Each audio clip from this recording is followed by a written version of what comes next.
Gurur Brahma, Gurur Vishnu, Gurur Devo Maheshwaraha, Guru Sakshat Param Brahma, Tasmai Shri Gurave Namaha, Tasmai Shri Gurave Namaha, Tasmai Shri Gurave Namaha.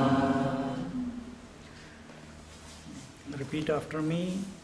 Bhaj Govindam, Bhaj Govindam, Bhaj Govindam, Bhaj Govindam, Govindam Bhaj Mudhamate, Bhaj Govindam Bhaj Mudhamate, Samprapte Sannihite Kale, Samprapte Sannihite Kale, Nahi Nahi Rakshati Dukrum Karane, Nahi Nahi Rakshati Dukrum Karane. Bhaj Govindam, Bhaj Govindam, Govindam Bhaj Mudmate. Sir Govinda, oh fool, Sir Govinda. So who is this Govinda? Govinda was also not only a name for the Lord, but Krishna, but also Govindacharya, Govindapadacharya was the guru of Adi Shankaracharya. So therefore he is saying it's with one stone two. The Lord also is addressing and the Guru also is addressing. So serve the Guru in the form of Govinda, whose name is Govinda. So yesterday we saw how service, the first Bhaj Govindam is addressing that we must serve, and that serve is without an ego. It's a service without any expectation in return from the society. It is service for the annihilation of our or purification of our ego. And we do that service as a sacrifice to the Lord. And the more we remember that He has chosen us to serve the society, to serve the community, and that service does not mean only big projects. It can also mean sitting in silence. So there is no impetus from inside that I have to do something in order to serve the society. Because from the Lord's point of view, the creation is perfect. The imperfection is only in the eyes of the individual. So this individual, how can his vision turn into a perfect vision? When his mind, through which he is looking at the world, becomes purified, becomes the same as the God mind. And what is God mind? God mind is that where there is no duality present. There is no opposites present. There is acceptance of the duality, but there is no attachment to duality. There is no slavery to duality. There is no conditioning of the duality allowed on this conscious principle that I am. And with this first Bhaja Govindam, we make this whole body an instrument for service. Tirelessly we work for the benefit of the mankind, in whichever way the Lord is choosing us. Whether we get something in return or we don't, but we continue. Then the second one, when you live your life like this, automatically you are becoming purified. When you become purified, your attention on that divine theme, on that Lord within your heart, on that conscious principle becomes even more focused. Then what do I do now the urge, the hunger, the thirst, the pining, the longing within me to get closer to that Lord, divinity within me as me, it increases. Then what do I do? The second, again, how do we communicate with the world or interact with the world? The second level is the speech. So yesterday we talked about the gross speech, the subtle speech, the causal speech and the no speech or the God speech. So That is loud speech. How do you know that your speech is good? When you are speaking nicely, you are not gossiping, you are not talking bad about, you are not creating differences. When you understand that majority of the words that come out of your mouth are talking about the divinity, are talking about the unifying principle, then understand the grace of the Lord has been bestowed upon your speech. Otherwise, majority of us, we are continuously establishing differences, isn't it? I versus you, East versus West, North versus South, India versus Pakistan, America versus Russia, the originals versus aboriginals. Continuously goes on. Left hand versus right hand. Why stop anywhere else? Within us also. So the less we establish differences, the more our speech focuses, uses the words of differences, but makes them a stepping stone to land at the feet of that unifying principle, which is the conscious principle, which is the divine principle. Understand, the Vaikhari speech is purifying. Then your speech is getting purified. Again we said, the gross speech, with the gross speech we communicate with the gross world, the waking world. And as this starts getting purified, we stop getting disturbed by the world, nor the world disturbs us. Now this gross speech has got no purpose. If it is coming to silence, then automatically this gross speech migrates to the subtle speech. Subtle speech is for the subtle world. The subtle world is the dream world. And that dream world is also nothing. In fact, in the dream world, the onslaught of thoughts in the mind is at a much faster rate than in the waking plane. But as we keep chanting, now the disturbance is not there, the lips are not moving, only the throat is moving, chanting is going on inside. As long as we keep focusing on the chant, Om or Namah Shivaya Om, Mani Padme Om, whatever your mantra is, as we keep doing it, the dreams also become the purified.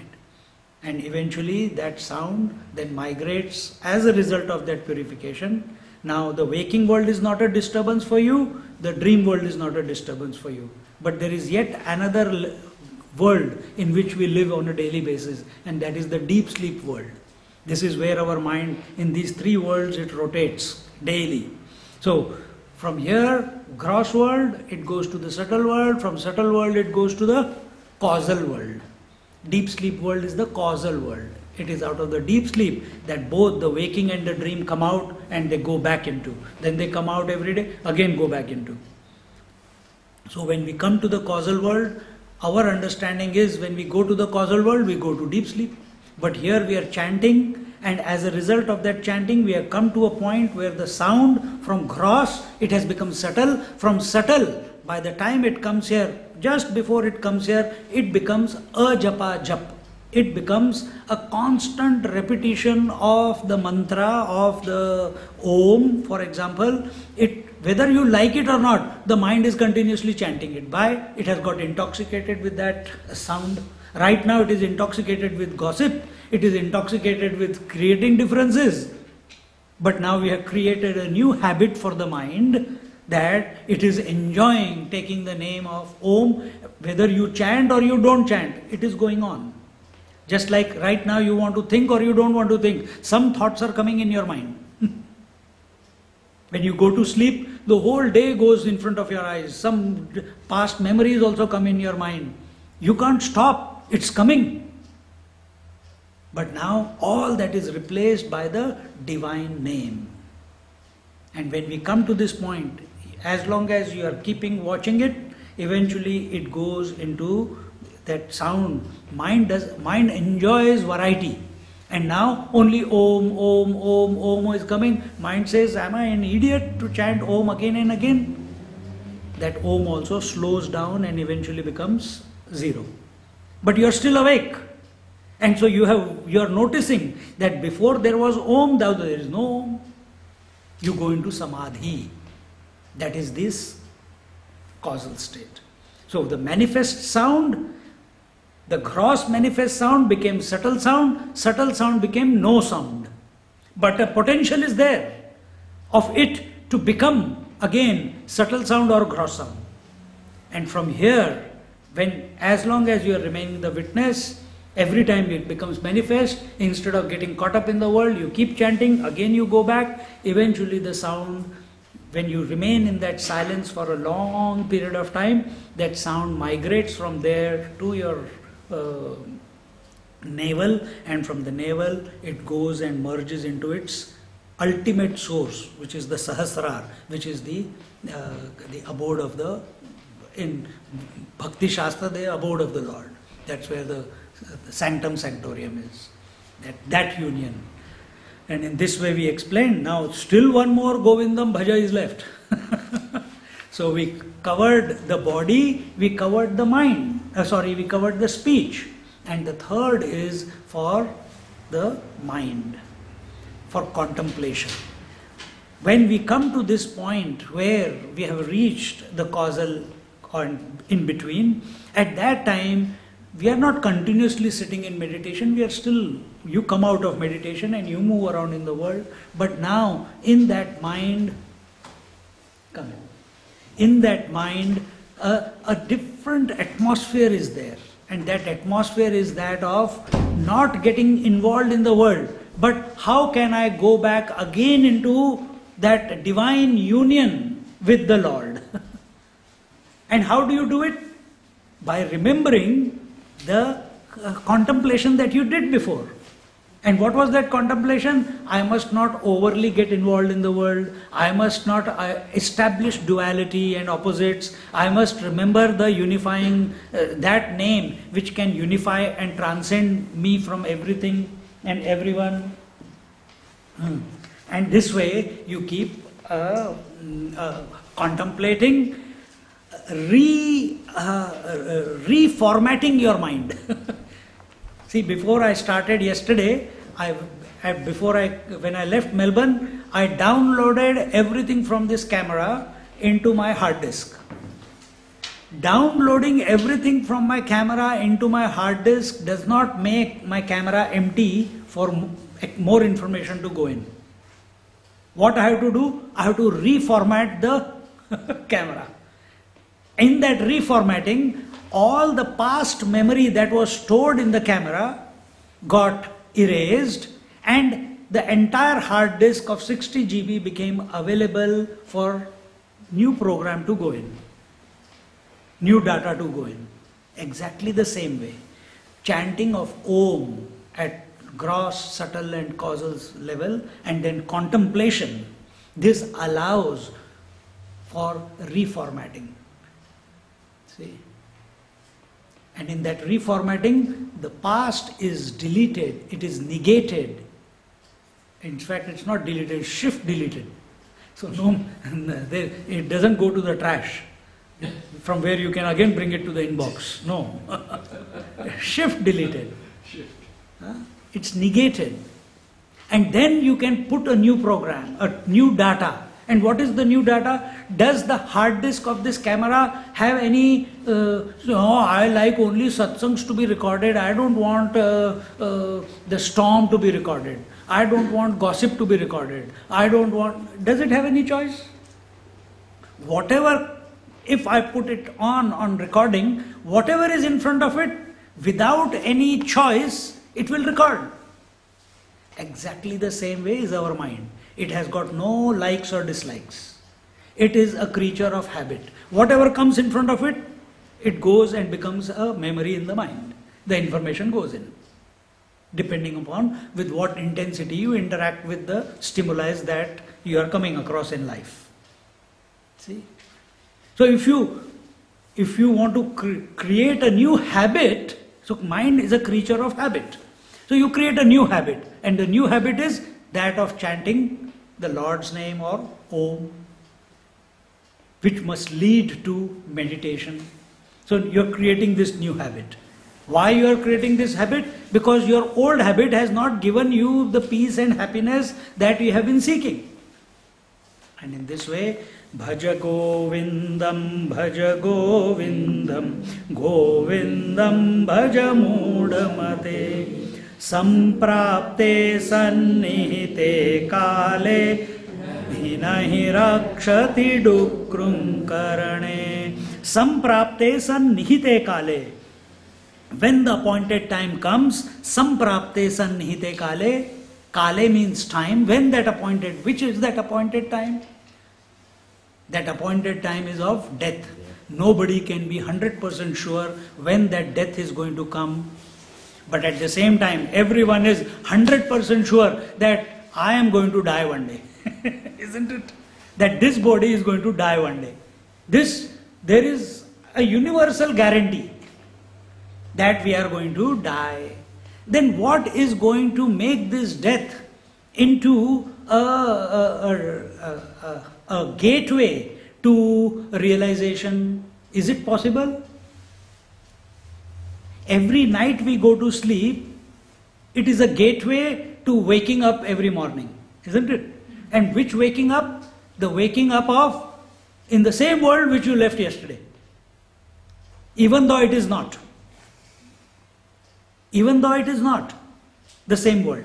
But we believe that yesterday's day is today, yesterday's wife is today's wife, yesterday's children were today's children, yesterday's clothes were today's clothes, yesterday's house is today's house. We believe in this imaginary idea that I have pulled yesterday into today. But it is not possible. Everything has changed. Even though it is changing very slowly, but everything has changed. So when we are talking about this gateway, now what is that gateway? The death is a gateway. According to Hindu scriptures, Vedic scriptures, death is not a conclusion. Death is in the death, birth is inherent. In the birth, death is inherent. It is not a conclusion. Death means it's all over. No, where there is death, there is birth. Where there is birth, there is death. So where there is death of the world, there is sleep. Where there is death of sleep, there is waking. So if that is happening on a daily basis, where there is death of the in-breath, out-breath comes out, birth of out-breath. When there is death of out-breath, it's the birth of in-breath. So this is an unavoidable principle in the creation. But we, so-called intelligent beings, we live with the feeling that one day we are going to die. So here it is told, Sannihite Kale. Oh fool, don't think that you are going to live forever. If you want to prepare for death, prepare for the death in such a way that when you wake up, when you go through that doorway, you wake up into the abode of the Lord. So chant. So make your mind prepared for that day, for that moment. When that moment will come, it can come next moment. It can come after 1 minute, after 5 minutes, after 1 day. But preparation, not one, but we live in the belief that I'm going to live for so long, I think later on I'll start remembering the Lord when I'm retired. We have to start right now, because we don't know when we are going to die as this body. When this body is going to die. We will not die, but the body will die. And in this way, nahi nahi rakshati dukrum karane. And in this way, bhaja govindam, govindam bhaja mudamate. So this, now the second verse, you repeat after me.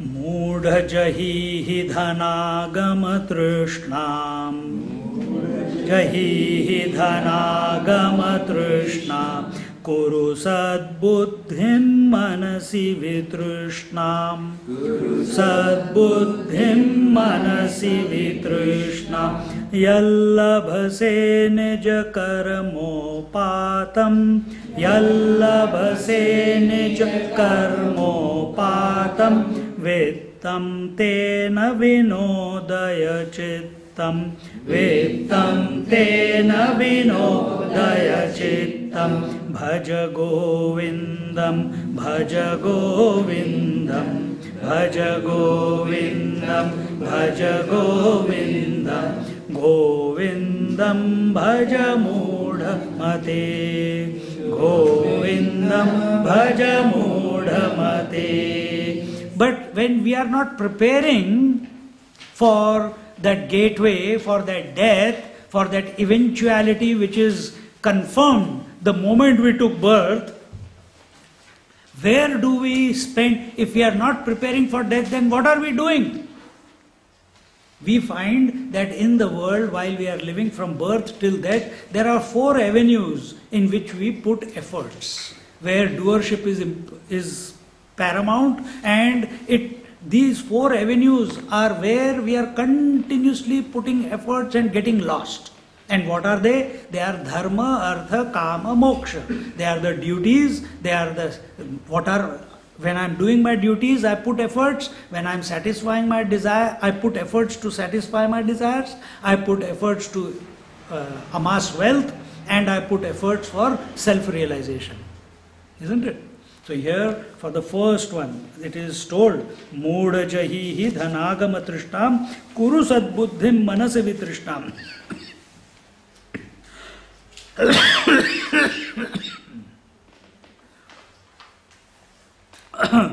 So here it says, O fool, give up the thirst to possess wealth.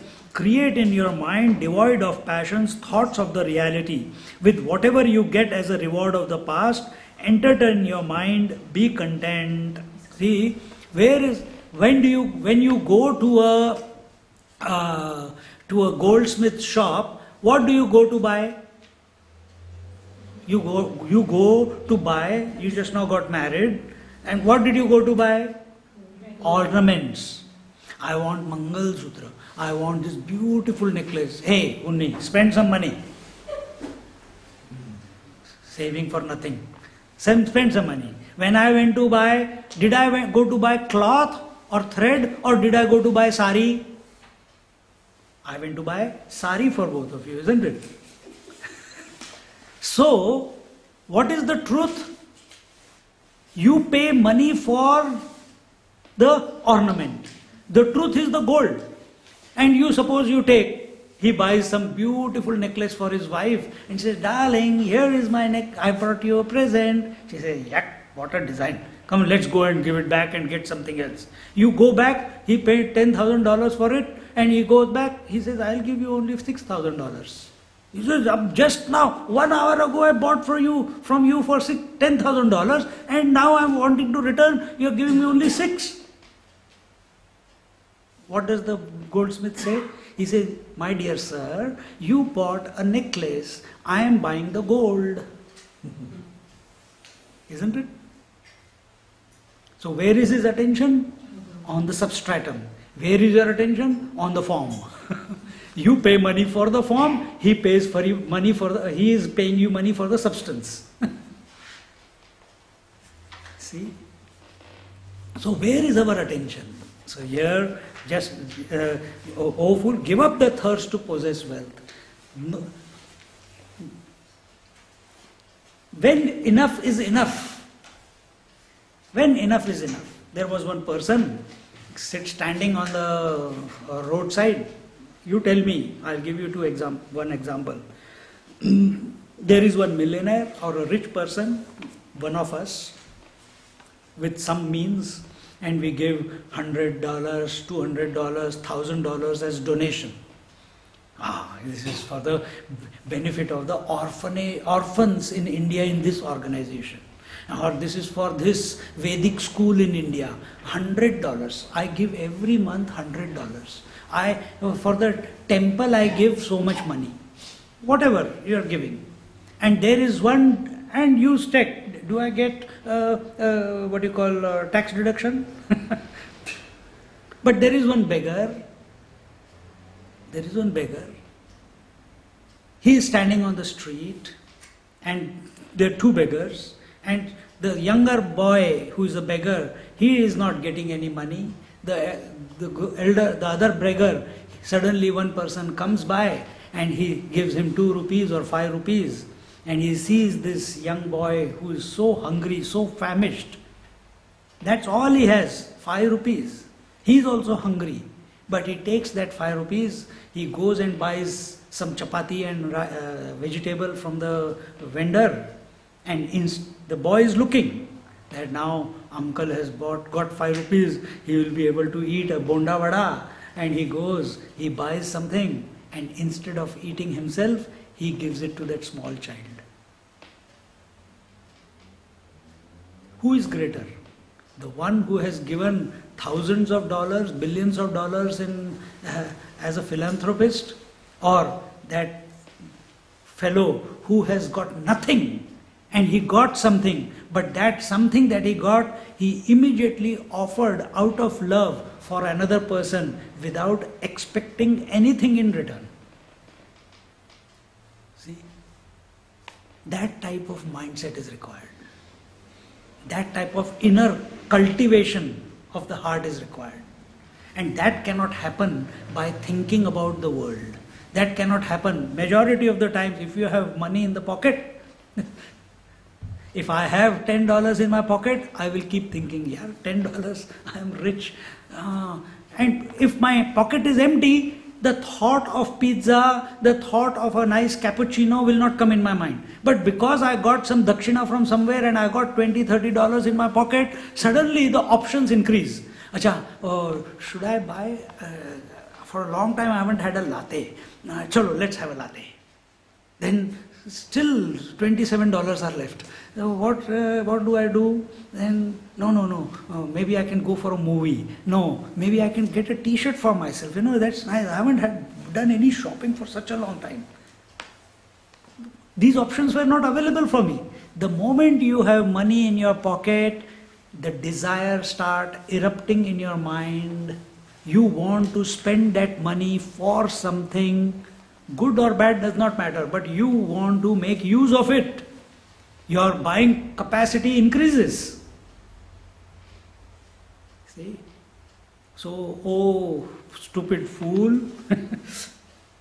give up the thirst to possess wealth. Give up thirst to possess wealth. See, one person is there. You have some money. Why do you put money into share market or in property? Is it to lose? No, I got extra money. I want to do good to the society. What? I want to lose this money by buying the property. No, you put money into the share market, you put money into the property or any other investment or business only to make more. But when do you call it a day? When do you stop that enough is enough? How much wealth is enough for you to change that one? Now it's enough, now I'm going to live my life using the money for some other purpose, not for my own personal need and greed.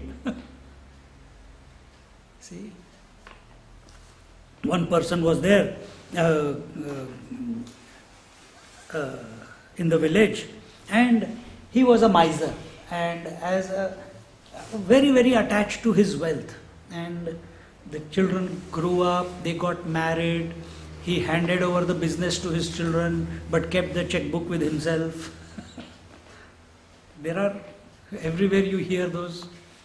And eventually the time came to die, and at the time of death, that old man, still he is not thinking about salvation, he is not thinking about God. He wanted to think of God, but throughout his life he has only entertained the thoughts of money. So at the time of death, he is still telling his son, son, I have kept the money there, take care, don't allow the younger one to spend the money unnecessarily. And I have worked for so many decades, I have worked so hard to save all this money, don't squander it away. Right. Then we are talking about what happens. Then he was born as a dog. He was born as a dog, and he is standing outside. He will not allow. He knows who is the enemy of his sons, who is the friend of his sons. If anyone comes, wow, wow, and he will bite them away and chase them away. Why? He is not protecting his children. He is protecting the money inside the house. And eventually, after 12, 14 years, He died. Still he is not satisfied that the money is safe. Then he is born as a snake. And he comes inside and somehow finds his way to the safe. And behind the safe, he hides there and he stays there. And one day, his sons come to know that there is a snake in the house. They take a stick and beat him to death. Who? Their father.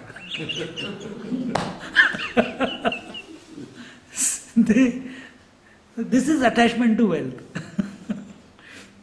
So, there was one more person.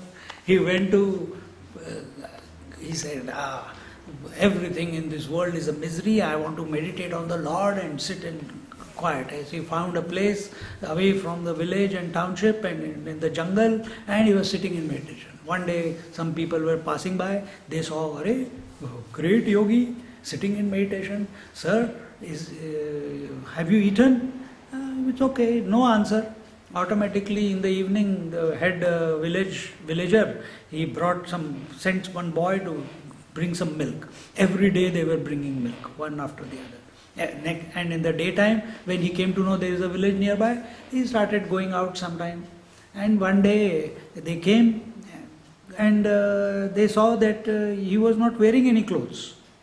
He was normally wearing only the langot, the underwear, just the cloth around his private parts. And he says, what happened? He says, no, I was sitting here and I have two, one I am wearing, one I am washing, but the one which I washed, the rats came and made holes in it. Rat made holes in it? No, this is not right. You are so close to our village, it is our responsibility that we take care of you. And they immediately went and brought 3-4 pieces of cloth and gave it to him. And they said, sir, please accept this cat from us so that she will remove the rats. So he said, oh, great people, they are taking care of me. But after some time, again after a few weeks they came, they saw the cat was becoming very famished. She was becoming thinner and thinner every time they come. What happened? There are no rats for the cat to eat. So the villagers came and they gave a cow. They said, sir, please use this. This is a gift from us. Please milk the cow and give the milk to the cat so that the cat can remain healthy. He says, okay. Again he continued. Then after some days they found that the cow was becoming thinner and thinner. Why? I have to spend time to cut the grass for the cow, because if I let the cow go, she may not come back. So I want to sit and meditate. So they said, acha, we understood what your problem is. We'll send you one person who will take the cow for grazing. She will prepare the food for you. She will milk that person will milk the cow, feed the cat and take care of your house also. And who is it? An 8-9-year-old girl. He says, okay, that's fine. The girl came, she looked after her and everything taken care of. Years passed. That girl became grown up. Time passed. They got married. Time passed. Children were born. And one day, the guru of this yogi was passing by and he did not recognize his guru. He said, hey, he said, please, Atiti Devo, please come, please have some food, please bless my children. He said, hey Yogi Raj. Suddenly when he heard someone calling out his name, he remembered, oh my God, Guru Maharaj. He said, I sent you to meditate. You have started a family here. He went with the right intention, but what happened? He kept getting caught up in the cat is a langot, underwear is a wealth, cat is a wealth, cow is a wealth, girl is a wealth, children are wealth. This is what every human being is caught up in. House is a wealth, investment is a wealth. Get out of it. Siddhis, the powers that you get in your life as a result of purification, they are wealth. Do not. If you have some power, if I have a power to heal, I will encash this power. I will encash this power either to make money or to be recognized by the society that I am a healer. That is the encashment. and I will impose myself. Just like a doctor only looks patients everywhere, he does not see any healthy people around. Similarly, a person who is a healer, he only looks at who is not well, come, I have to heal, I have to heal, I have to heal. Similarly, a person who has wealth in his pocket, he only wants to spend, spend, spend, spend. Continuously finding avenues. And if that avenue is not available, gets frustrated. So much money, what do I do? And remember, where one desire ends, 100 more are waiting to be fulfilled. Just she was giving me one example of someone here. Those who are, take example of gambler. Let's not go into someone you know. You take the gamblers. They put money there, but in order to make that money back, the house goes, the car goes, the wife goes, the children go. In Mahabharata we see, Yudhishthir is gambling with the Duryodhana. He loses his kingdom, he loses the wealth, treasury, he loses the brothers. He loses all the arms, the weapons. In the end, he loses himself. And to this extent, after losing himself, he gets strict and he loses his wife also. This is what wealth does. This is what power does. This is what... So recognize this, that rather than going into this path of attachment, of possessing things, of acquiring things. I have seen people in Melbourne, in someone's house I go, the house is cluttered. They never throw anything in their house. Everything, so many things from last 30 years they have collected. I'm not talking garbage bags or anything, but sofa and these trinkets, that every piece of the wall is covered with everything. And if you touch anywhere by mistake like this, you get a shower of dust. To sit on the sofa, you have to shift 2-3 things and then you sit on the sofa. I'm very afraid to eat in that house. They call me out of devotion, but I get afraid because every time I come out, I have some problem after I eat there. I don't know if it is the dust, I don't know how old the food is in the fridge because they don't throw anything. Recycle and give it to Swamiji.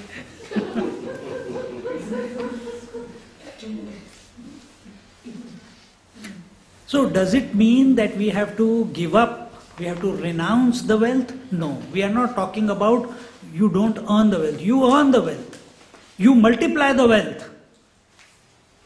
We must earn, we must multiply, we must make it grow. But we must let it happen. We must not be attached to accumulating and storing the wealth. That disease of attachment has to be thrown out of our system. So in this way, here he says, O fool, give up the thirst to possess wealth. Create in your mind, devoid of passion, thoughts of the reality. Remember one thing, the wealth does not stay with anyone. Wealth always goes. The rule is, you know whose wife is Lakshmi? We say Guru Brahma, Guru Vishnu. Vishnu's wife is Lakshmi. Lakshmi is equal to wealth in all its connotations, spiritual as well as material. But if you pray to Lakshmi, Lakshmi will come to you, but she has also the freedom to go. But if you pray to her husband, Vishnu, and become devoted and surrendered to him, if he comes, Lakshmi also comes, you get the peace of mind because he is the Lord, and the wealth continues to serve you, never thinking of leaving you. But when you think only of Lakshmi, she comes, suddenly arrogance comes. I have gained this power, I have gained that wealth, I have gained this siddhi, I have gained this. And the moment you start, she goes away. That is why Lord is called Mayapati. He is the Lord of the Shakti. He is the Lord of his wife. Who are we? We are not even Pati of our wife. We are also in control of our wife. Isn't it? So, what is the difference between God and human? Humans are enslaved by nature. God is master of nature. And when we pray to the Lord, so here when he says, create in your mind thoughts of reality, O fool. So thoughts of reality means thoughts of the Lord. The more you think about the Lord, automatically the goddess of wealth will come to you to serve you. Because only he who thinks of the Lord becomes an instrument in the hands of the Lord. Because Lord sees, he does not want anything from me, not wealth, not anything. He is the fit person whom I should give wealth, because I know he will use it for the right purpose. And in this way you contemplate and in this way Adi Shankaracharya is saying that the more we desire wealth, eventually our personality becomes very distorted. It degenerates the psyche of man. No desire for anything has ever kept the man a sane person. Eventually it destroys him. Only the thought of the Lord, only the desire for the Lord keeps the man sane. Why? It is the ideal that the Lord is representing. And therefore, O fool, that do not covet wealth. See, you have heard about the Kathopanishad? You have heard about it, some of you. Kathopanishad also, there is one young boy who is 6, 7 years old or 8 years old. And his father has done a fantastic fire sacrifice, and he has decided that, and in those days the rule was that you do good, collect the merit, and that merit will take you to the heavens or to the God. And he has all the cows, all the wealth that he had amassed as under his kingship. In that sacrifice, he is called the people, the Brahmins, the villagers, the Kshatriyas, everyone, and he is giving it away. But what he has done, he has given the wealth away, he has given the cows away, but a good number of cows, healthy cows, he has kept for his son, so that he can begin his life.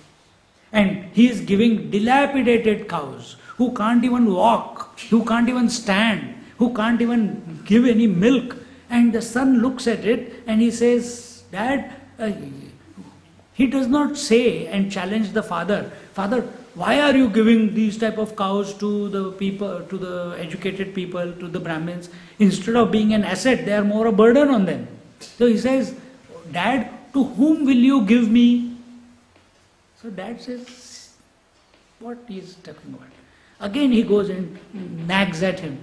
Dad, to whom will you give me? Again he says, get away from here. Can't you see I'm doing some work? He's a king. Again he goes, Dad, whom you will give me?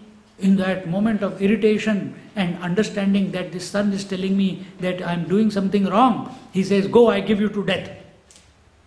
That young 7-year-old, having full faith in the father's words, he says, if my dad has said, go, I give you to death, must be knowing there is a way for me to go to death. And he finds it within 2 days. And 2 or 3 days, and he reaches the god of death. And there, after that story happens, something happens, and the God of death says, son, what do you want? He says, I want that by knowing which nothing else remains to be known. He says, I want that by knowing which nothing else remains to be known. He says, I cannot tell you, man. I don't know that. God of death knows it, but he tests, because he will not give it to him without first testing. He says, I don't know that. I'll give you the heavens. I'll give you all the angels and apsaras in the heavens, and each one will come with their own chariots, and each angel will come with 1,000 maids, all laden with gold. Come on, what is this? I want that, by knowing which I don't need to know anything. This is more enticing, it is more interesting. So the Nachiketa says, I have no problem if you want to give, but by getting this, will I come to know that, by knowing which I'll come to know everything? Or by knowing which I don't need anything else? He says no. He says, then I don't want it. See? And what is us? If someone gives us $100 dakshina, another gives us $1,000 donation for some project, and we get excited. We suddenly, my God, he's an important person, 5,000, 10,000, we put them in a pedestal so that we can milk them more. It's the way of the society, you can't help it. We become subservient, as if we are like a dog after them, that maybe there is more, maybe there is more. Wealth has never done any service to anyone. It is required, but it must be under our foot, not in our head and heart. That's its right place. It should be under our foot. If it is not, it will destroy you. Parikshit. See, there are 4 yugas, you may not know. There are 4 yugas. There is the golden age, there is the silver age, there is the bronze age, and there is the iron age. We are in the iron age. This is the story of the golden age, not golden age, of the bronze age. And at that junction where the bronze age was going to become the iron age, this Kali Yuga, the king was Parikshit. And this Parikshit, there is always, just like there is dawn and there is dusk. In the dawn, at the time of dawn, it's neither night nor day. At the dusk, it's neither day nor night. It's a mixture. Similarly, when the period of time is changing from the bronze age to the iron age, there is a sandhi period. There is a period where the qualities of both of them are mixed. And that time, Parikshit, the grandson of Arjuna, he was ruling. And he was a righteous, he has the Lord as his protector, and he was the emperor of the entire world, the entire planet. And one day he was going, and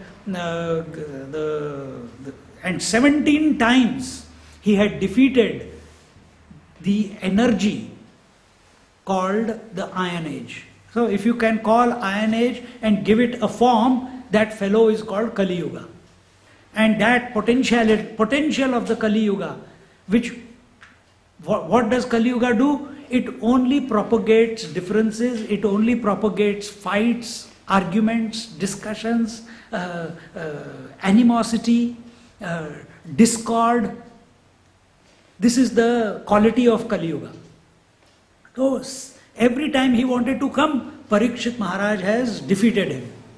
In the end, he says, 18th time he comes. He lies flat in front of the horse of Parikshit, and he's covered his face. He says, I surrender to you, O Lord, and no army with him.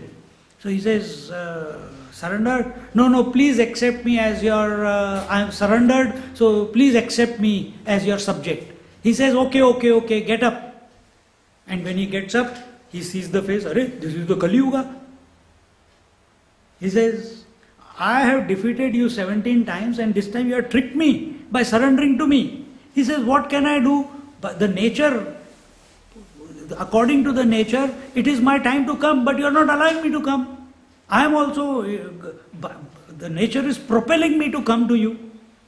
So he says, no, I don't want you. No, but I have surrendered to you and you have accepted my surrender. So please give me some place. So Parikshit gives him 3 places. He gives him, you go and stay in gold, you go and stay in pubs, and you go and stay in brothels. 3 places. Immediately from there, the Kali Yuga energy jumped from the ground, and he was wearing a golden crown. He went and sat into his crown. And from that moment, the destruction of Parikshit began. So where is the place of the wealth? Not in the head, not in the heart. It is below the feet. Don't get caught up in this. In this, what you call, in the Kali, nowadays, the attraction is Kanchan and Kamini. Kanchan is wealth, glitter, and Kamini is the opposite sex. This is what is running the world today. Beware. When does a desire turn into greed? And that desire turning into greed is not just about your personal success, it can be your projects in life. That without them you don't have an existence. You are so focused that without it I have not fulfilled my life. Then it has become an obsession. Get out of it, friends. No desires can be 100% fulfilled. And when one desire is fulfilled, second desire is fulfilled, third desire is fulfilled, only temporarily, but you are feeling that I am getting successful and eventually it turns into greed. And greed can never be fulfilled.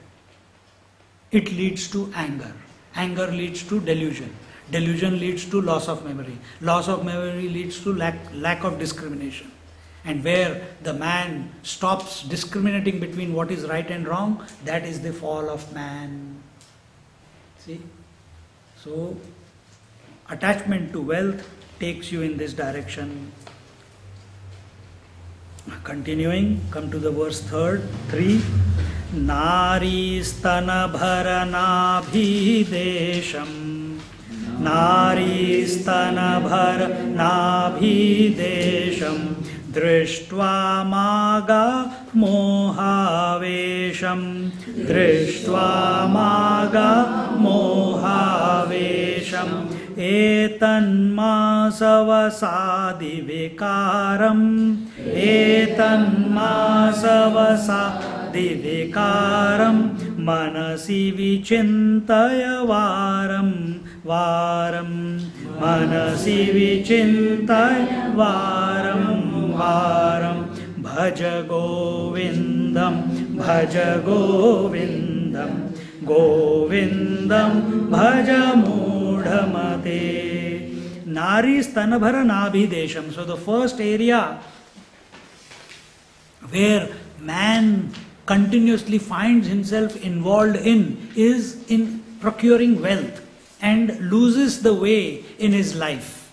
The ultimate destination is the God. It is not one day, it is right now. But where is our mind? On the wealth.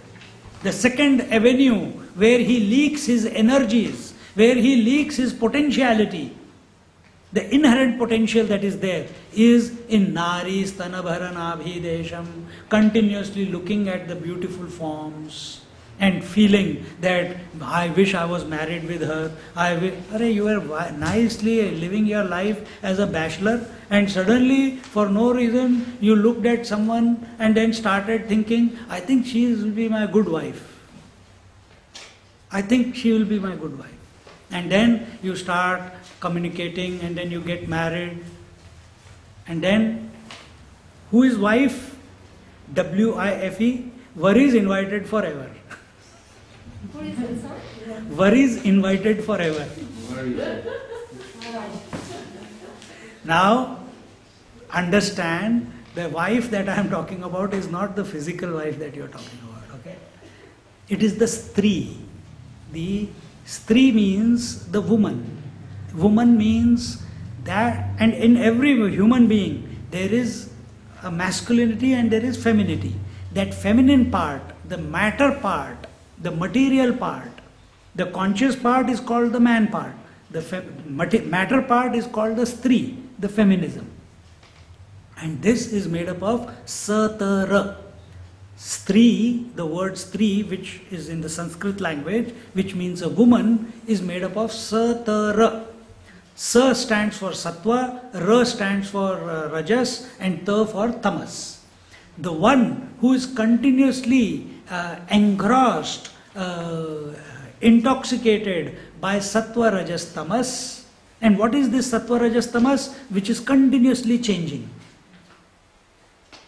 Which is continuously changing. So what is continuously changing? Falls under the purview of matter.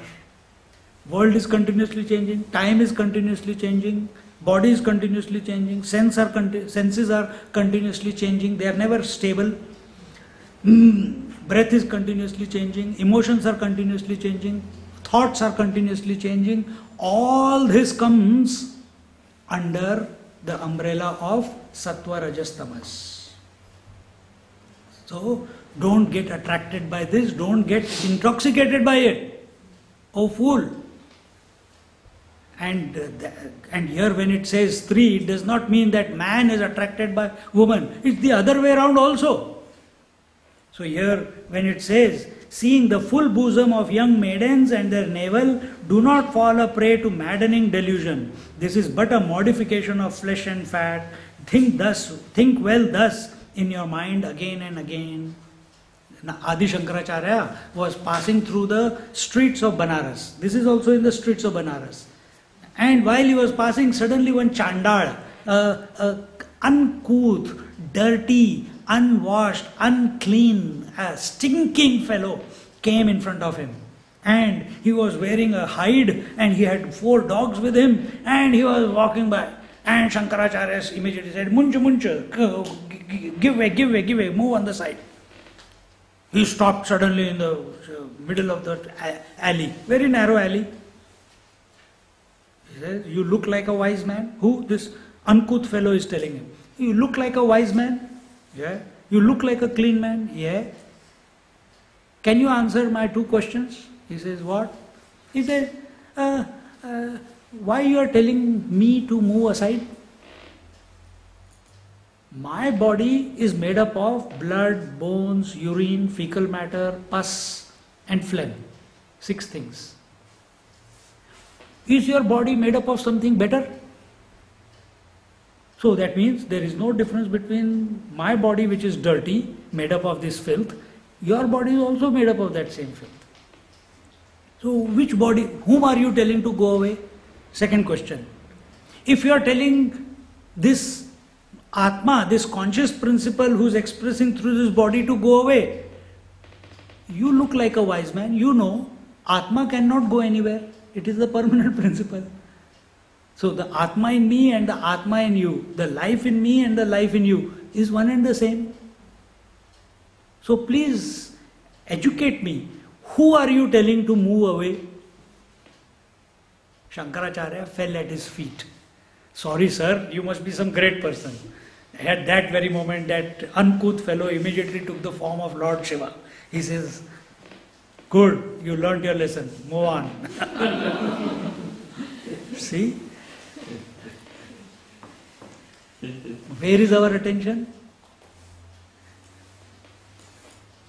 दूर से देखा तो एक औरत की क्या है उसका दोहा क्या है? From far away I saw a choti. You know this choti? The plate of a beautiful woman. From far away.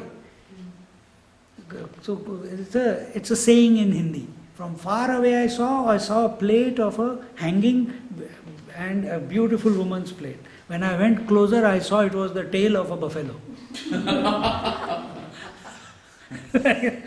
It's a muhavara, I can't remember it. Yeah. Like that. Huh? So what seems to be beautiful from far is not necessary. It is beautiful when you come close to it. What do you call? There is a saying, familiarity breeds contempt. So never be too friendly and too close to anyone. Always maintain that distance. Always maintain your that space for yourself. As long as I am coming here once in 2-3 months and going away, everything is 3 days of happy food and joy and everything. If I continuously stay, you will start finding faults with what I do, what I wear, how I talk. It is natural. But if there is love, then it will not happen. See? So here he says that this is a natural phenomena. It's not among human beings, the attraction of the opposite is natural. It is natural. That is how the mind is. That is how the society is. And in Kali Yuga, it is even more. But you have to do it in the right, in the right environment. For that, the institution of marriage is there. There are certain rules and regulations how the two people can come together. Not doing that, it will lead to an unsettled mind. And in this way, man is continuously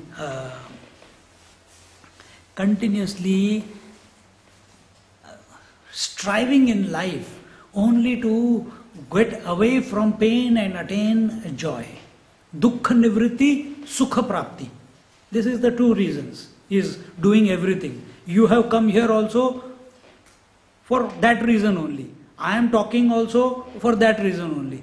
Dukkha nivritti, so I am reminding my mind what are the areas my mind should not get involved in, and sukha prapti. If I don't get involved in those areas, I will be a happy person, isn't it? So this is continuously mind, human being is striving in that. But if you think that going after possessing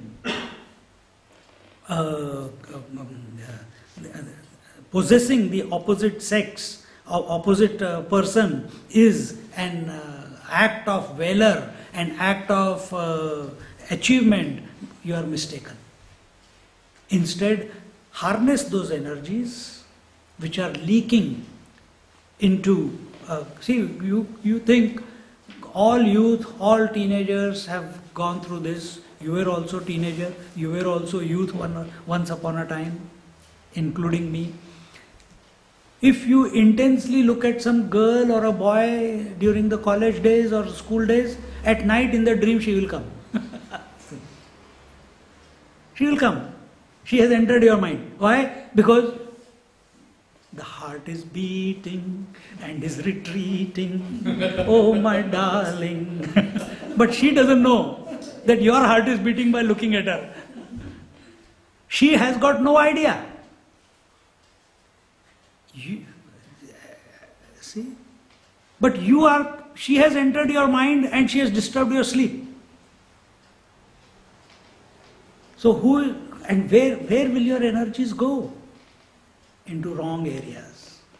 Then you will write letters, then you will take a flower, then get beaten by her brother, then get a good thrashing by the so-called protectors of that girl.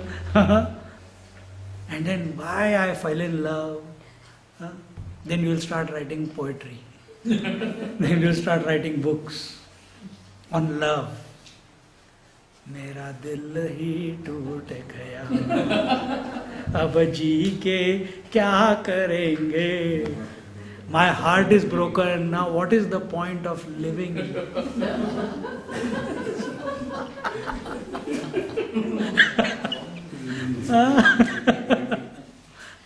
What is the point of living now? In this way, do not waste your energies. There is only two ways. You have to harness. If you want permanent happiness in life, you will have to create a protective barrier within your mind, by way of which your energies don't leak out into unwanted avenues. Those unwanted avenues is the wealth and the desires, the kamana, the stri, the opposites. And in this way, when we harness the energies, when we control the energy which was leaking out through the senses and getting attached to the wealth, to the opposite sex, to the possessions, to the powers. Now we have built a dam. What does a dam do? When you build the wall of the dam, an immense amount of water gets collected, and the power of that water is immense. If with that water you can produce electricity, with the running water in the river you cannot produce electricity. Dammed water you can produce electricity. With the dammed water you can create channels for irrigation. With the dammed waters you can have sports activities. So many things can be done. But if the dam is broken, that water will destroy everything that comes in its way. So you create the dam and you utilize this energy to think about something higher. What is that higher? That higher is that principle, that idea, that vision which will give you permanent happiness. And that is Bhaja Govindam, Bhaja Govindam, Govindam Bhaja Mudhamate. Oh fool, don't go in the wrong directions. And in this way,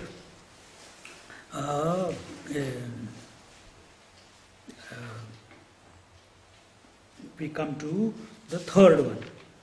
Then if you are telling us do not earn the wealth, do not pursue the wealth, and do not pursue the opposite sex and and do not pursue the desires or fulfill the desires, then how do I live? Is it possible for me to live? Or what is the possibility after that? Here the fourth verse says, Nalini dalagata jalamati taralam, Nalini dalagata jalamati taralam, Tadvad jivitamati shaya chapalam, Tadvad jivitamati shaya chapalam, Vidhi vyadhyabhimana grastam, Vidhi vyadhyabhimana grastam, Lokam shokahatam cha samastam, Lokam shokahatam cha samastam, Bhaja Govindam, Bhaja Govindam, Govindam Bhaja Mudhamate, Govindam Bhaja Mudhamate. There it says, the water drop playing on a lotus petal has an extremely uncertain existence. So also is life ever unstable. Understand, the very world is consumed by disease and conceit and is riddled with pangs. Oh, Bhaja Govindam, Bhaja Govindam, Govindam Bhaja Mudhamate. Oh stupid fool, recognize this, that just like a water drop playing on a lotus leaf, the rains have fallen. When we were coming out today, I saw in your garden so many beautiful water drops on the leaves, on the petals of the flowers. How long are they going to exist on that? One whiff of the wind and that drop has fallen down and vanished. It dies its death. So, Nalini dalagata jalamati taralam. So, here it says that water drop playing on a lotus petal has an extremely uncertain. As long as that petal is there, the water drop is just, no water drop stays still. It's continuously dancing. Because there is uncertain existence. At what time, at what angle will it slip down the lotus leaf and merge back into the waters of the pond? Can you say it is going to happen in 1 minute, it is going to happen in 10 minutes, it's going to happen in 1 day? Can you say that? No. When is that drop called life, who is existing in this world as this individuality, when it is going to die its death? Can we say it with guarantee? We can't. So the teacher here is trying to wake us up that we are living in false notions, that wealth is all that there is in life. getting married and having children and making merry, the normal lifestyle of the materialistic plane, wine, woman and the opposite sex. That is not, and dole, sorry, that's add one more, free money. That's not the lifestyle.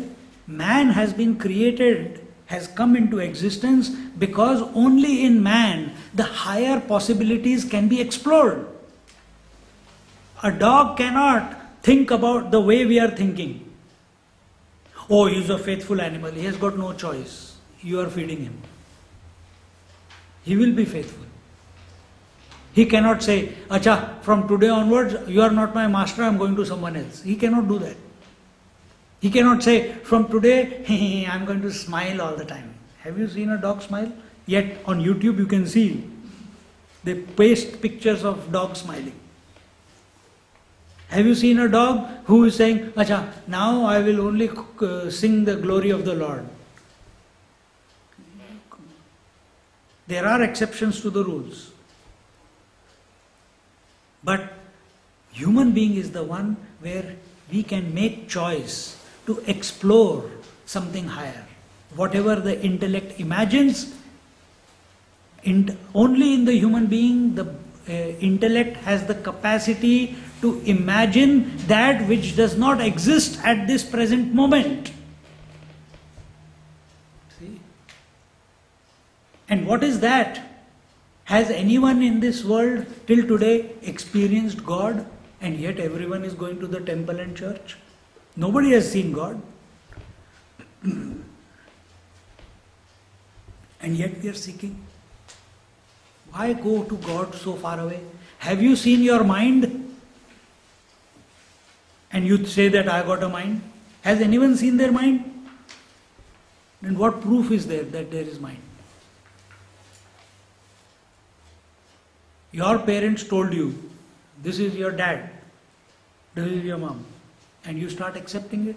Is there any concrete proof other than that piece of paper from the hospital, son of so and so, and daughter or mother, father and mother, these are the names, and you accept it?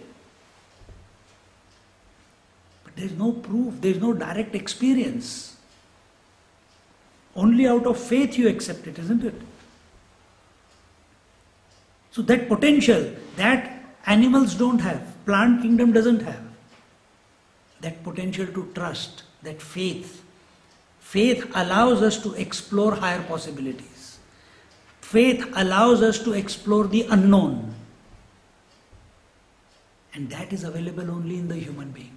But for that exploration, you require energy, you require strength, you require commitment, you require dedication.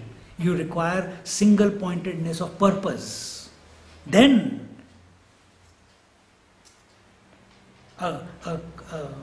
Mohandas Karamchand can become the father of the nation. See? Then that shepherd can become the Jesus Christ. Not otherwise.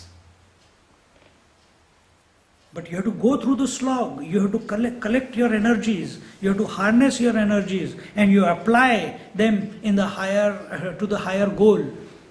You don't know what that higher goal is, you have an idea, but you are ready to explore it. You don't know whether you are going to be successful in business or not, but you collect your energies, collect your resources, and you apply in that direction.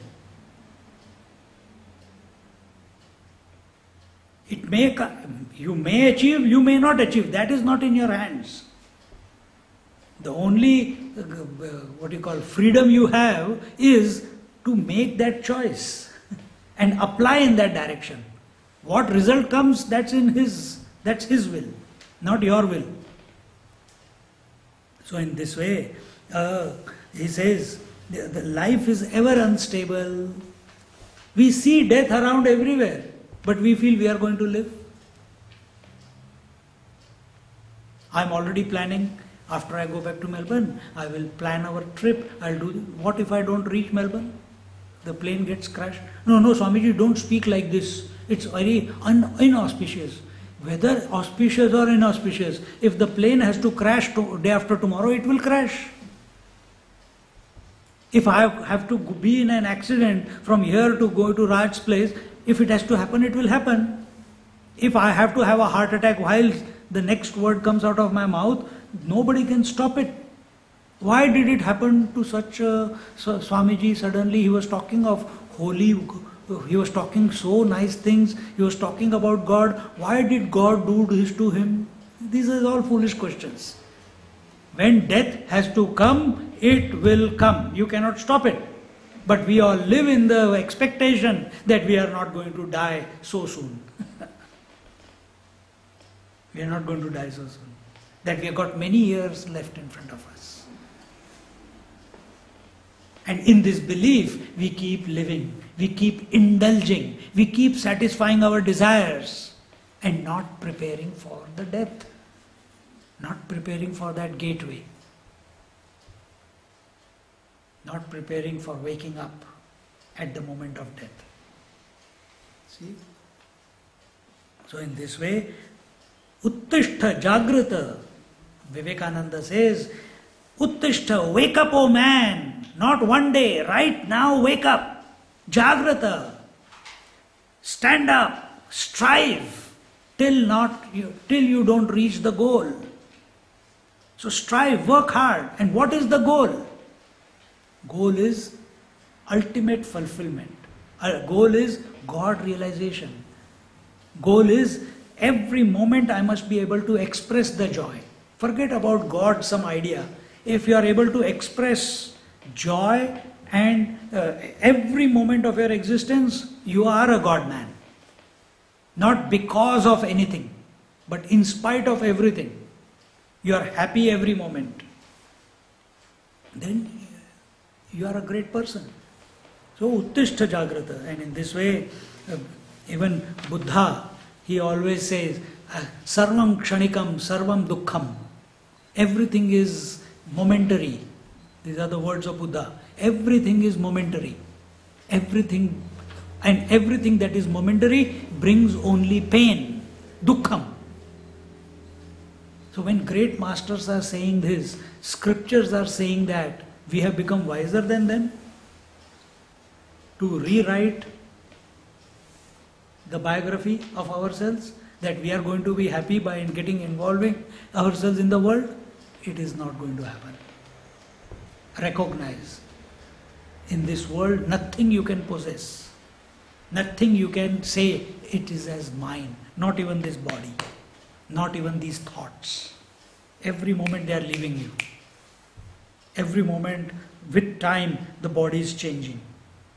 Some idiot inside is saying that all this is mine and is imagining a continuity where there is no continuity. And in this way, so here, when our attention goes to this point, you see, when our attention goes to the ephemeralism, to the momentariness of life, that any moment this life can be snatched away from me.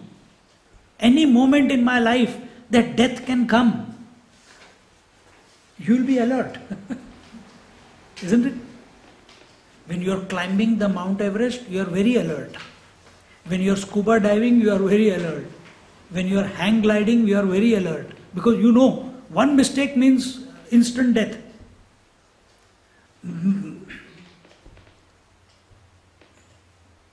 So in those moments you can see how alertness is. But my whole life you are living and you are not alert. If you live the life the wrong way, it will bring you to instant death.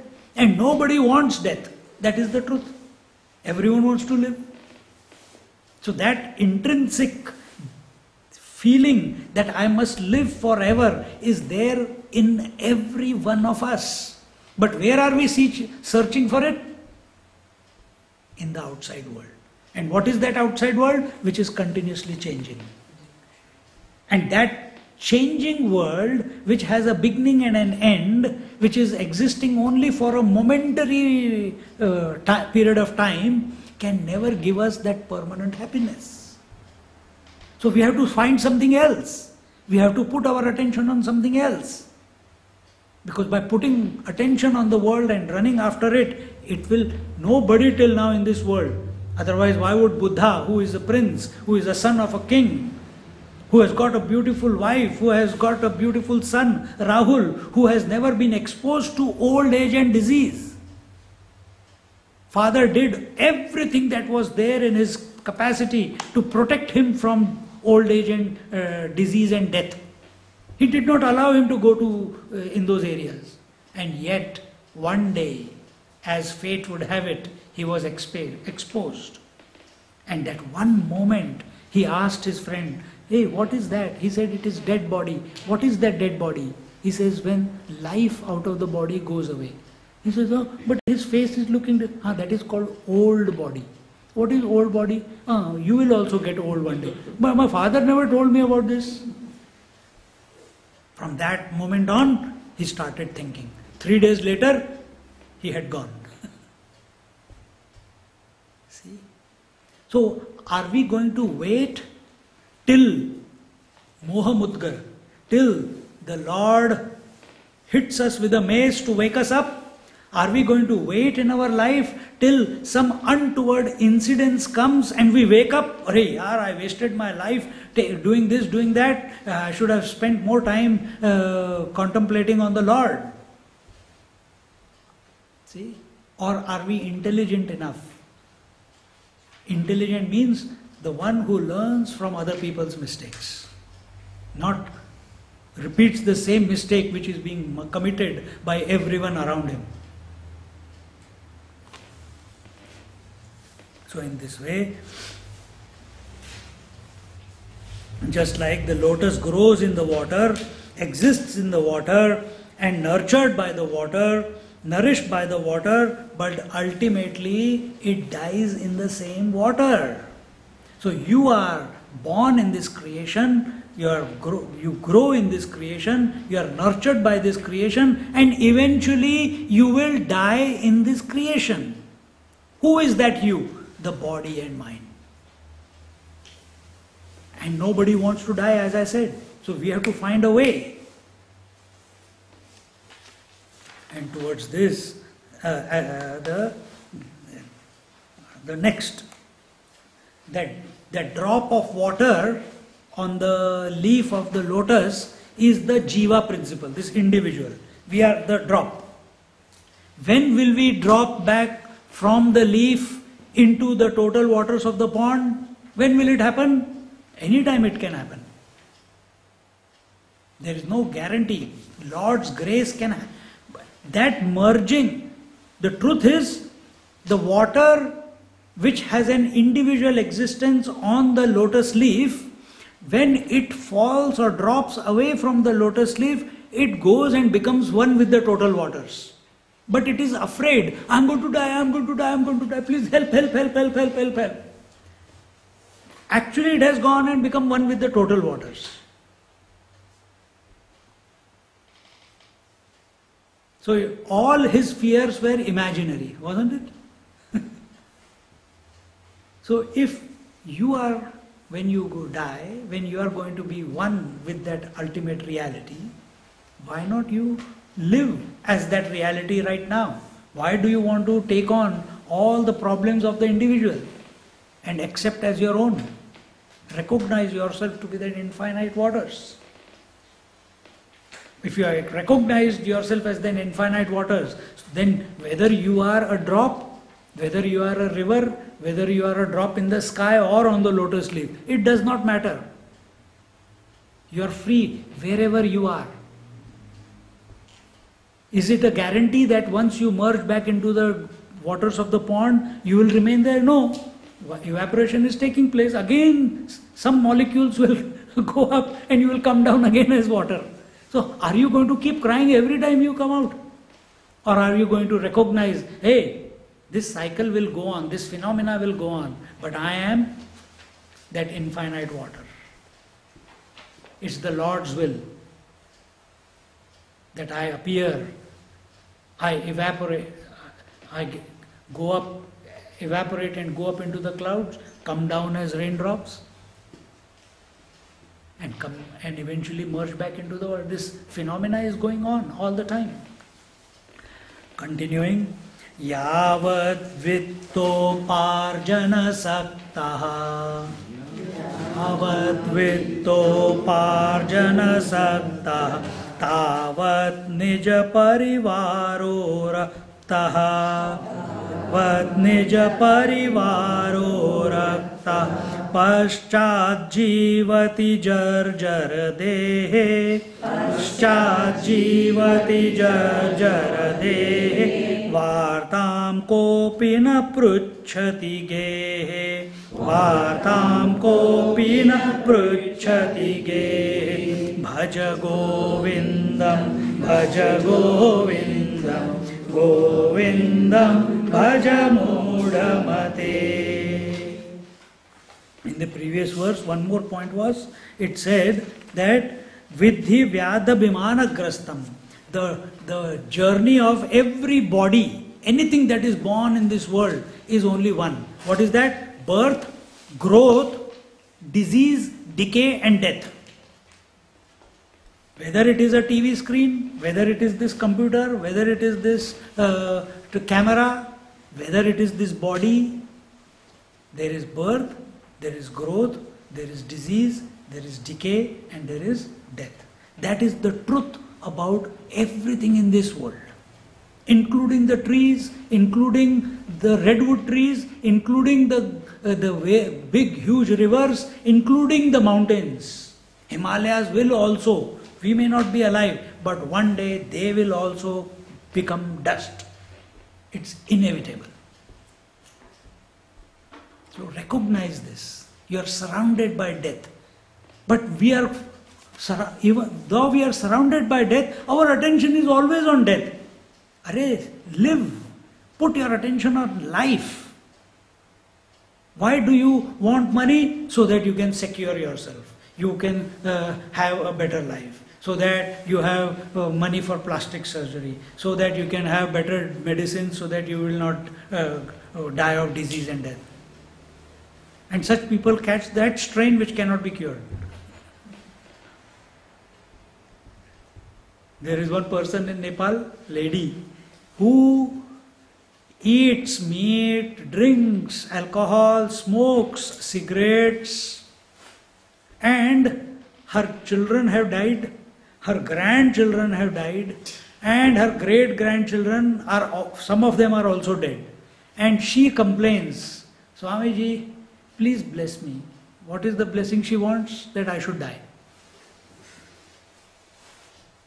And she does everything that should bring about death. But not one disease, not one tooth is bad. Liver is perfect after so many years of drinking also. Look at it.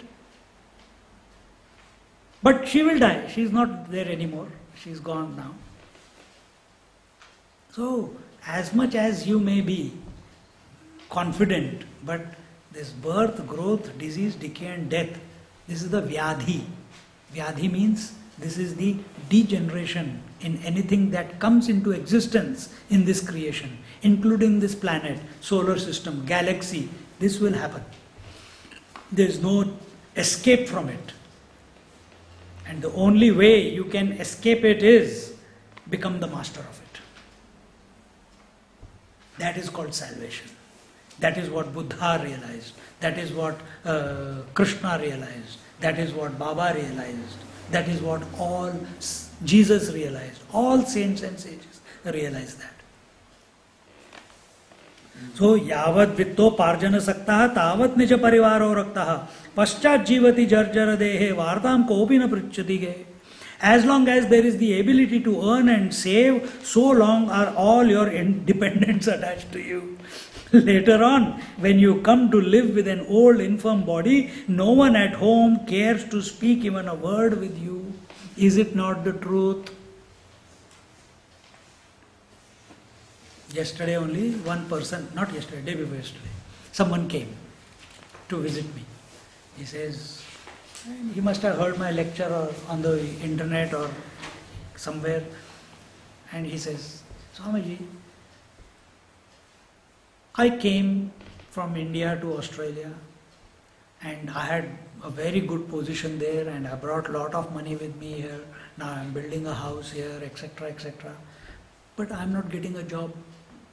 I said, enjoy the holidays, then you will get it after some time. No, but I am okay with not getting a job. I'm not in that deep need that I must get a job. I know I will get it, or I'll do something else. But my wife, she's eating my head every day. That why you are not getting a job? Why you are at home today? Did you apply? Did you not apply? What happened to that job? What happened to that interview? She has made my life miserable. I said, I have a spare bed in my house. You want to come? See? Why does she want him to work? Because she wants from Toyota, she wants a Lexus.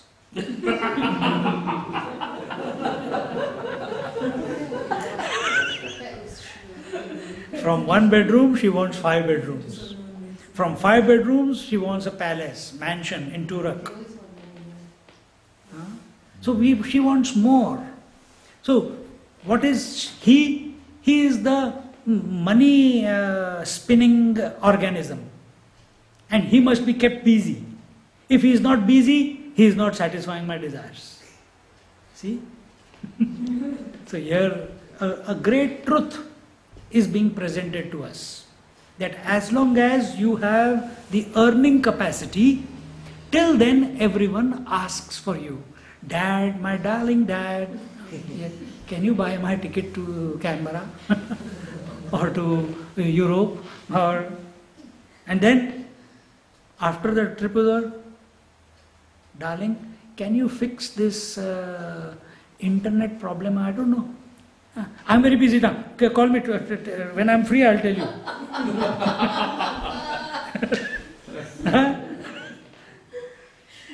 So everyone is in this game only for what is in it for me. And if you, everyone stop being there for my benefit, there is nothing that I can gain from you anymore, then there is no need for me to have relationship with you. This is how the world lives. I'm not talking about myself.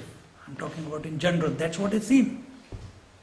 In Melbourne, there is one person. She's no longer now. She was from a royal family, having a huge mansion in Maharashtra somewhere, near Kolhapur.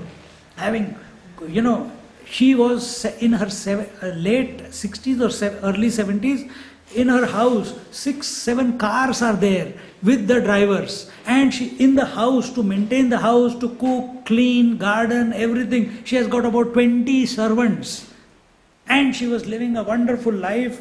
She brought up her kids. Both the sons went to America, became doctors, came here, migrated to Australia, and every year they would go and visit their mother, enjoy everything, and they said, Mom, every year we have to come, all of us, we spend so much money, why don't you come? She says, I will pay, you come. So many farms and everything, and she's employing, she's living a good life, she's a matriarch. But one day, all parents listen to their children, foolish parents. She says, yes, what is the point of living so? I'm now going to be 70, my children, both the sons are in Melbourne, and what is the point? What my children are saying must be correct, let me sell everything and go to them.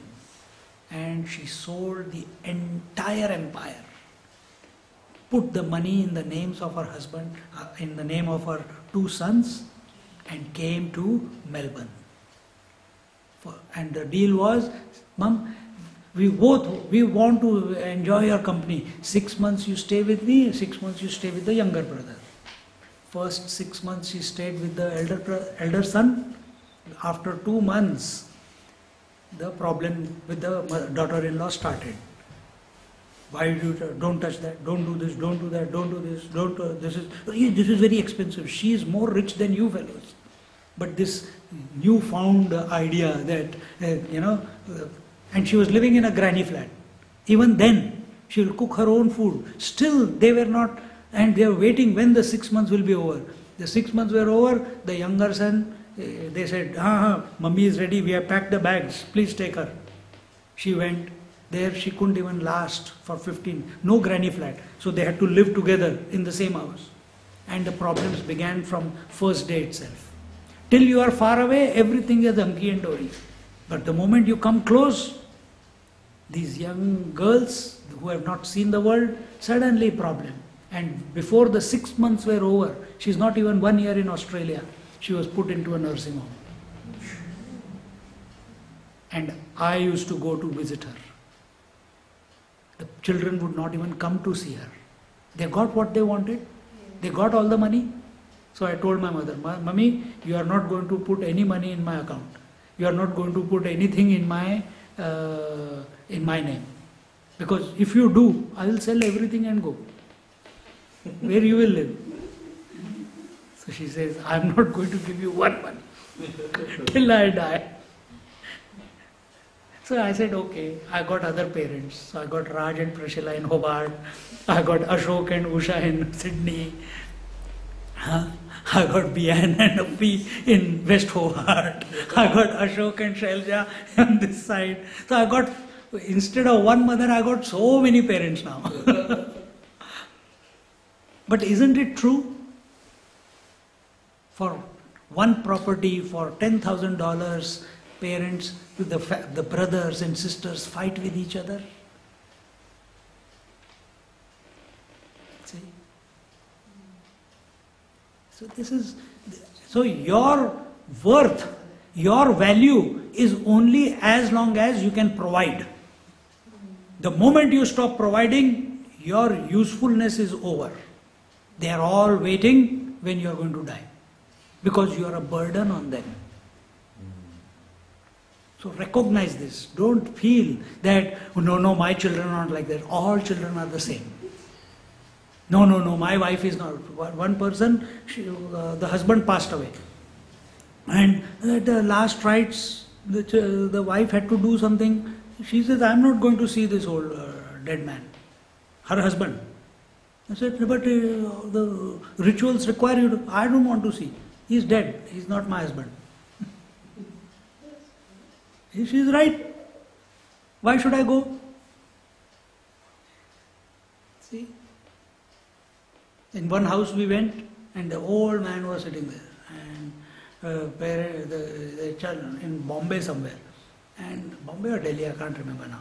So I went to they called me for bhiksha, and I had bhiksha, and they said, Swamiji, please bless my father.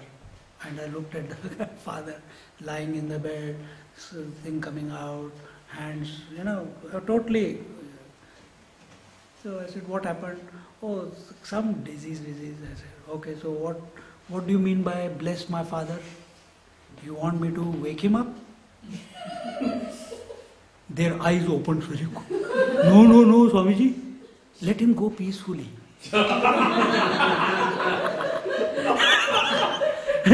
We don't want him to revive again. So what is the blessing there? The children are asking, please let him finish. They don't want him to revive. So yavat vitto parjana saktaha tavat nija parivaro raktaha. Your nears and dears will respect you only as long as you can give something to them, as long as usefulness is there for them. As long as the children require babysitters, then dad, mom, The moment children grow up, get out. I don't have time, mom. I don't have time, dad. It's the truth. Recognize it. Don't live in an imaginary world that your children are going to be something different. Because that is the rule of the world. And the last, Paschat jivati jarjara dehe vartam kopi na pruchati gahe. The old man does not want to be told. Old people, senior citizens, they don't want to be told. They want to be heard. They want to tell their story. They want to unload themselves. But instead, what we go and do? We don't give them even a lending. We don't even lend an ear to them. We put them into nursing homes. We put them into our own house in a granny flat. You live separately, I live separately. All they want is to belong to someone. All they want is to share their life with someone. The biggest problem in old age is when an old person feels that he is no longer useful to anyone. And he is afraid of his loneliness or her loneliness. So develop yourself in such a way that as you are growing old, you create avenues where you can be positively, become a positive force to share with the society in some way or the other, rather than being alone in the old age. Start something. Some hobby, some service in old age home. One lady is there in Melbourne, she is now 70. But at the age, she goes to various nursing homes. Nobody has asked her. She does not want any money from anyone. But she goes and she will say, hello my dear, how are you? She will spend 10-15 minutes with each patient, whoever is there, and has a good laugh, makes them laugh, tells them stories, and they have a good time, and she comes back. And she does not want, the children say, Mummy come here. No, I am very busy. 70 years old, I am very busy. Don't disturb me. Mummy, why don't you come over? No, I am very busy. You check, I got, only that day I am free. But she is busy. She doesn't have time. Yet there is another person in Taylor's Lake near the airport. From morning till evening, she will keep writing. In the morning she gets up at 4:30, takes shower, does meditation, everything, and after that she chants for I don't know how many, 2-3 hours she will be chanting the name of the Lord. After that is over, she will have breakfast, then she will go again to her room. Does not meet anyone, and she's got booklets and she takes the Bhagavad Mahapuran, the scriptures, and she writes the story. Same in Sanskrit, in her language, with her pen and paper. Just copying from there. But all her mind is in that. The children say, what are you doing? No, don't disturb me. I am very busy. How her 8-9 hours in the day go, she does not know. She is so busy. Sometimes chanting, sometimes meditating, sometimes writing the story. She has got no time for anyone. What about, Mummy, can you handle your life? I am very busy right now. She is also in her 80s. When I go, I just touch her feet and hug her. She is so sweet. After doing so many years of sadhana, like a real grandmother, you just want to very chubby, matured so beautifully. Not one iota of arrogance is there in her. So humble. Then you also feel, yes, this is a worthy temple in front of which I can prostrate. Automatically the heart goes at her feet. See? So in this way, we must don't